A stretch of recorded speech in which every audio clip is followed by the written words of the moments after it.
ඔයාගෙන් call එකක් කරන්න නැති නිසා මං ගොඩක් බය වෙලා හිටියේ.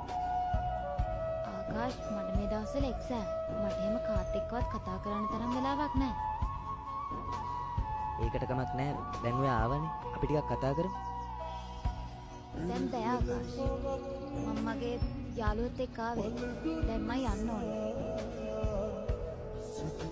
දිව්‍යා මට විනාඩි 5ක් දෙන්නකෝ. අපි චුට්ටක් කතා කරමු. දිව්‍ය අපි යමුද? හායි. මම දිව්‍යාගේ බෝයිෆ්‍රෙන්ඩ්. නෑ මෙයා මේ විහිළු කරනවා.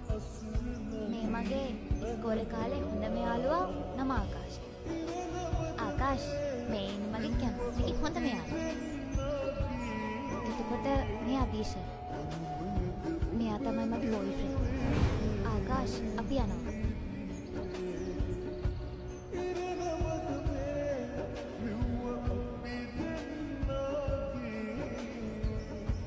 දිව්‍යා ඔයාලා චුට්ටක් ඉන්න. මම ගිහින් කතා කරලා එන්න. දිව්‍යා මට ඇත්ත කියන්න. කවුද? ඒ මගේ බෝයිෆ්‍රෙන්ඩ්. මොකක්ද ඔයාලට තියෙන ප්‍රශ්නේ? හරි. එතකොට මට මොකද? ඇයි මතක නැද්ද? ඔයාම නේද කිව්වේ කැම්පස් ගියාම කියලා වෙනස් වෙනවා කියලා. ඒ තව කිව්වේ හොඳට හිතලා බලලා තීරණ ගන්න කියලා. ඉතින් හොඳට හිතලා බලගත්ත තීරණයක් මේක.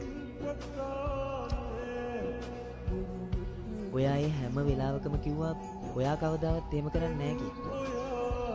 ඇයි ඉතින් විශ්වාස කරන්නේ? දිව්‍යා එයාට හා කියද්දි ඔයාට මාව චුට්ටක්වත් මතක් වුණේ නැහැ. නෑ. මේකත් හොඳට මතක තියාගන්න. මගේ පස්සෙන් එන්න හිතන්නවත් එපා.